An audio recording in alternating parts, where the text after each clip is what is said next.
ఈ వీడియోలో మనం ఒక షీట్లో ఉన్న సెల్స్లో వాల్యూస్ చేంజ్ అయినప్పుడు ఆటోమేటిక్గా బ్యాక్గ్రౌండ్లో కోడ్ ఏ విధంగా ఎగ్జిక్యూట్ కావాలి అనేది ఈవెంట్స్ రూపంలో లేదంటే ప్రొసీజర్స్ రూపంలో రాయడం జరుగుతుంది. మరి దానికి ఆల్రెడీ ఉన్న చాప్టర్ 7లో ఉన్న ఒక ఎగ్జాంపుల్ని తీసుకోండి. చేంజ్ రేంజ్ అనేది ఉంది.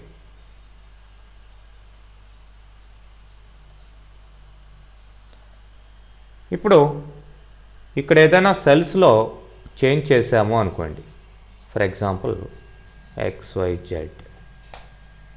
ఎంటర్ ప్రెస్ చేస్తున్నాను. సో ఆటోమేటిక్గా ఇక్కడ ఒక మెసేజ్ రావడం జరిగింది. This is an automatically generated worksheet.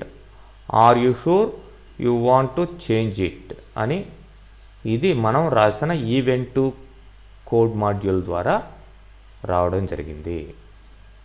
Okay అంటే ఓకే చేంజ్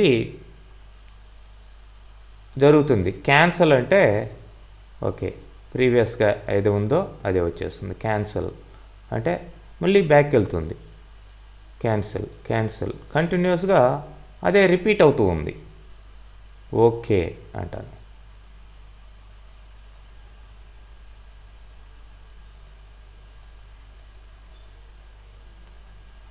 ఎందుకంటే వన్స్ ఒకటి చేంజ్ అయింది అనుకోండి, మళ్ళీ ఇంకొక చేంజ్కి కూడా అది మళ్ళీ యాక్టివేట్ అవుతుంది. ఫర్ ఎగ్జాంపుల్ ఇక్కడ XYZ ఎంటర్ చేశాను.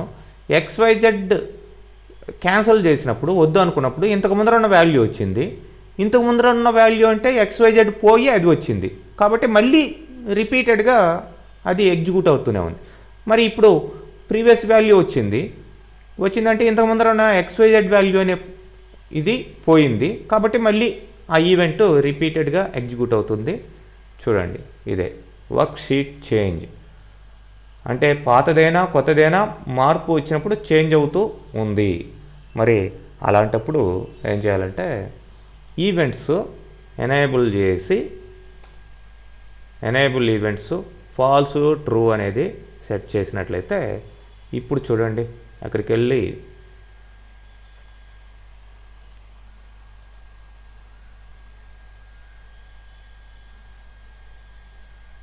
సిటీ సంథింగ్ XYZ అని ఇచ్చాను. ఓకే మెసేజ్ వచ్చింది. Okay are you sure do you want to change cancel అని ఇస్తాను. Okay change not complete, that's all. మళ్ళీ రిపీట్ కాలేదు. ఎందుకు? మనం ఆ ఈవెంట్స్ని ఎనేబులింగ్ ఫాల్స్ చేసి మళ్ళీ లాస్ట్లో నెక్స్ట్ టైంకి ట్రూ చేసి పెట్టాం. ఓకే చేంజ్ నాట్ కంప్లీట్ అని రావడం జరిగింది. సో ఇక్కడ గమనించినట్లయితే వర్క్షీట్లో ఉన్న ఆ సెల్స్లో ఉన్న డేటా చేంజ్ అయినప్పుడు ఇక్కడ మెసేజ్ బాక్స్ ద్వారా ఓకే క్యాన్సిల్ అనే బటన్స్ని తీసుకున్నాం. ప్రీవియస్ వీడియోలో మనం VB ఎస్ నో అనే బటన్స్ని తీసుకున్నాం. మరి ఇక్కడ VB ఓకే క్యాన్సిల్ అనే బటన్స్ని తీసుకున్నాం. ఇప్పుడు ఓకే ప్రెస్ చేసినట్లయితే దాని వాల్యూ 1 ఉంటుంది. ఓకే అంటే రెస్పాన్స్ 1 అయినట్లయితే ఓకే ప్రెస్ చేసినట్లయితే వర్క్షీట్ వాల్యూ చేంజ్డ్ అనే మెసేజ్ వస్తుంది. క్యాన్సిల్ ప్రెస్ చేసినట్లయితే ఎలా వస్తుందన్నమాట ఈ మెసేజ్ చేంజ్ నాట్ కంప్లీట్ అనే మెసేజ్ రావడం జరుగుతుంది. ఓకే